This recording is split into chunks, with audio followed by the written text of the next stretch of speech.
रमता राम जपो रे प्राणी, अब तो सुन ले राम कहानी।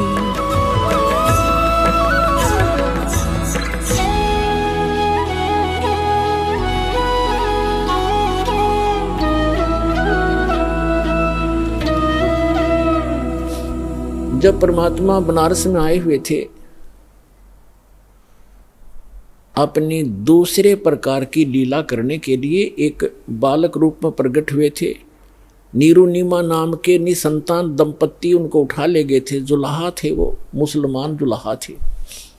वो पहले उसी जन्म के अंदर ब्राह्मण थे, लेकिन मुसलमानों ने उनको मुसलमान बना दिया था, नाम भी चेंज कर दिया था। और कोई साधन ना होने से वो जुल्हा का कार्य करने लगे, जिस कारण से 20-30 वर्ष करते रहे। जुल्हा नाम पक गया तो धीरे धीरे बड़े हुए थे। तो वहाँ काशी के अंदर गढ़ था हिंदू धर्म के धर्म प्रचारकों का, और वहीं से सब शिक्षा दूसरे पूरे देश में जाती थी। तो परमात्मा ने उस गढ़ को ही तोड़ना चाहा था। किसी प्रकार इनकी अकल ठिकाने ला दूं, इन ब्राह्मण गुरु मंडलेश्वराचार्य और शंकराचार्यों की, फिर मेरे बच्चे आपस समझ जाएंगे। ये भी तो मेरे ही बच्चे हैं, परमात्मा कहते थे, कबीर जी कहते थे। ये कालवश भ्रमित हैं, मायावश इनकी आंखें बंद हो गई हैं। लेकिन वो तो नहीं माने। फिर भी उनकी जो दंत कथाएं थी उनको परमात्मा ने खंडित किया।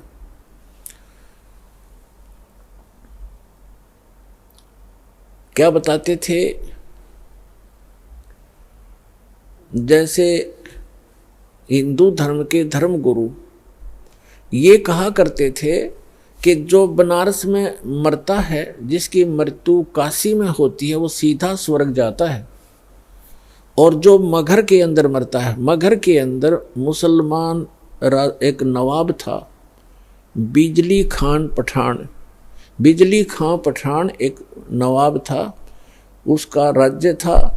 तो वहाँ जो मगहर स्थान था उसके बारे में उन्होंने ये बता रखा था ब्राह्मणों ने, हिंदू धर्म के धर्म गुरुओं ने, कि वो पृथ्वी वहाँ का जो अक्षेत्र है, भगवान शिव ने श्राप दे रखा है।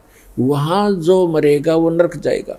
और एक वहाँ नदी बहती थी, आमी नाम है उस नदी का, वो दरिया बहती थी, उसको भी भगवान शिव ने शापित कर दिया था, वह सूख गई थी।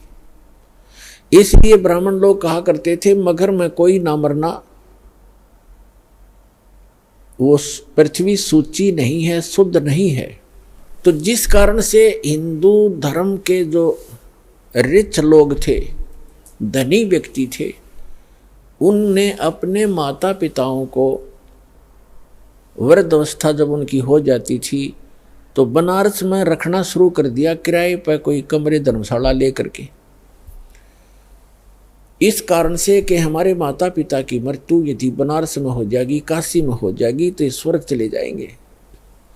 परमात्मा कबीर जी कहा करते थे, भाई भूमि भरोसे डूब हैं, कल्पत हैं 2 दिन, और पूर्ण ब्रह्म सबके गुरु कबीर भगवान, मगहर भये लौलीन। और फिर बताते हैं, कबीर साहब कहा करते थे कि मुक्ति खेत मथुरापुरी, वहाँ कीन्या कृष्ण के लोल, कंस के सी चाणूर से वहाँ फिरते डाम डोले। अपना आत्मा परमात्मा कहा करते कि तुम आप जी मथुरा को भी एक मुक्त अक्षेत्र मानते हो, कि वहाँ श्री कृष्ण जी ने बाल्यावस्था में बहुत से लीलाएं की थी, वहाँ उनके चरण टिके थे। और आप ये भी कहते हो कि मथुरा में जाने से कल्याण हो जाता है। उसी मथुरा के अंदर कंस और केसी राक्षस जो घोड़ा बनकर आते, और चाणोर जैसे भी वहीं रहा करते थे मथुरा में। और उनकी कैसी मृत्यु हुई? अगर मथुरा में रहने मात्र से मोक्ष संभव है, तो कंस के सी चाणोर से वहाँ फिरते डामाडोल, वो वहाँ कुबद कमाया करते थे, उनका बक्कल उतरा, उनकी कैसी दुर्गति से मृत्यु हुई। तो परमात्मा कहा करते थे कि भक्ति करनी चाहिए भाई, भक्ति के बल से शुभ कर्मों के करने से आप कहीं भी मृत्यु को प्राप्त हो जाओ, जब आपका संस्कार आता है आप सीधे अपने उस स्थान पर, उस कर्म आधार से ही आप अपने स्वर्ग या जैसे भी आपका स्थान है वहाँ जाओगे। केवल पृथ्वी के ऊपर कहीं भी मरो, बुरा व्यक्ति तो नरक जाएगा और शुभ कर्मी प्राणी चाहे मगर मरो और चाहे मरो बनारस या मथुरा में, अच्छे कर्म करने वाला स्वर्ग और बुरे कर्म करने वाला तो भाई नरक में ही जाएगा। लेकिन ब्राह्मण लोग नहीं मानते थे, तो धर्म गुरुओं ने इतनी अफवाह फैला दी, ऐसी महिमा दंत कथा फैला दी कि जो काशी में मरेगा वो मोक्ष हो जाता है। इसलिए जो बनिए लोग थे, बनिए पैसे वाले, उन्होंने अपने माता पिता को अंत समय में 2 वर्ष 4 वर्ष चाहे 10 वर्ष रहो, कोई वहाँ नौकर छोड़ देते थे उनके लिए कि हमारे पिता ने हमारे लिए बहुत कुछ किया है, पैसा हमारे पास है, आराम से वहाँ रह लेंगे और इनकी मृत्यु होगी तो स्वर्ग चले जाएंगे। अब जब उन्होंने ऐसे रखना शुरू किया तो उन धर्म गुरुओं ने सोचा क्यों ना इनको हम अपने घर रख लें, इनके बूढ़ों को, बूढ़ियाओं को, और रखेंगे तो ये कुछ हमें देंगे भी। तो इस लालच में उन्होंने वो आफत मोल ले ली और उन अपने यजमानों से कहा, अक्षेत्र बटे हुए हैं इनके, उनसे कहा कि भाई आपके माता पिता को आप हमारे घर पे ही छोड़ दो, यहाँ कथा भी सुना करेंगे और यहाँ भोजन भी कर लिया करेंगे।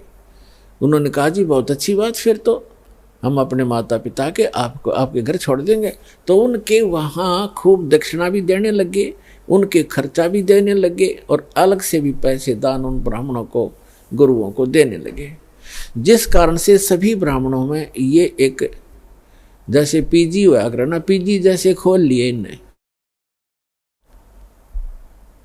अपनात्मा वृद्ध अवस्था में बूढ़ा व्यक्ति अगर अस्वस्थ हो जाए तो एक के दुर्भर हो जाता है। उसे तो अपना माता पिता बुरा तो नहीं लगते, लेकिन उसके लिए कितना प्रयत्न करना पड़ता है, कैसे संभाल करनी पड़ती है, कहीं थूक देते हैं, कहीं दस्त लग जाते हैं, तो कई प्रकार की ऐसी बहुत कुछ सेवा होती है।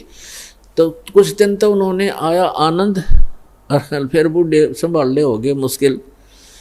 तो उन्होंने मिलकर एक स्कीम बनाई कि इनकी टिकट काटो जल्दी। उन्होंने क्या स्कीम बनाया कि एक करौंत लगा दो, एक करौंत बना लिया। करौंत मतलब एक ऐसी बनाई आरत सी गंगा के किनारे, एक ऐसी गुफा सी बना दी गंगा के किनारे, घाट सा उस पे, और एक मड़ी सी बनाकर ऐसे, और उसके अंदर जैसे ऐसे बनी हुई थी उसके अंदर करौंत फिट कर दिया ऊपर, ऐसी उसका स्ट्रक्चर बना दिया। और उस करौंत के हैंडल थोड़ी सी दूरी पर 50-50 फुट दूरी पर रस्से से अंदर अंदर बांध कर ऐसा अंडरग्राउंड बना लिया,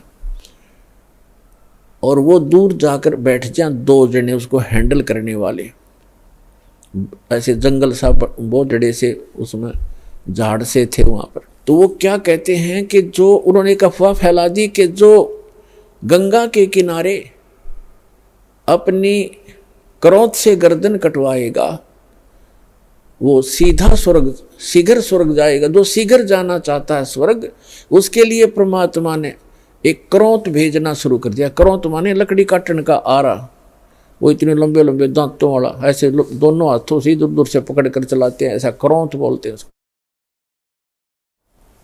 तो भी बुढ़ापे में आप भी दुखी हो लेते हैं। उन्होंने अपने बच्चों से कहा, बेटा हमारा तो समय आ चुका है, हम भी दुखी हैं शरीर में, कभी आंखें दर्द कर रही हैं, कभी भड़क हो जाती है, और कभी कोई ना कोई समस्या शरीर में बनी ही रहती है।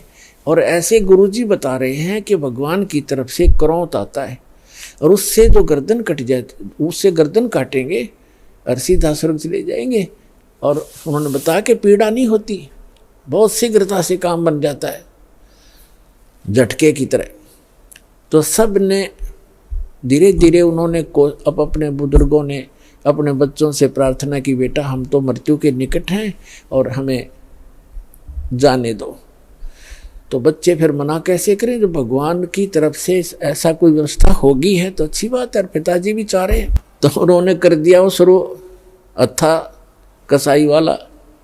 अब वो डेला गए गर्दन कटवाने वहाँ पर।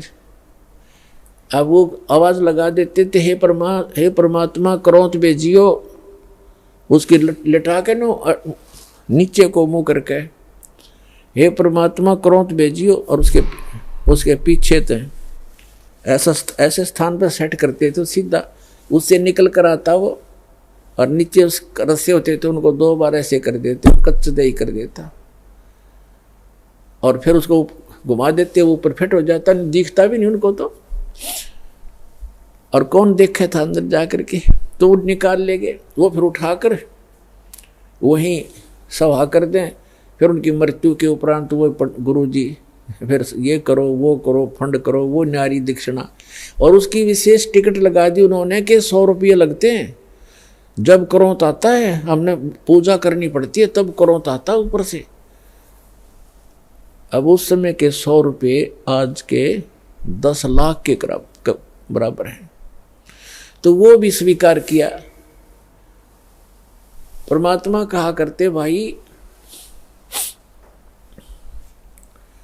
काशी करवत लेत हैं, आन कटावें शीस, और बन बन भटका खात हो, यूं मिले नहीं जगदीश। परमात्मा के मिलने की जो तरीका है, साधना, वो हमारे पास है। उस विधि को अपनाओ, आपका कल्याण हो जाएगा।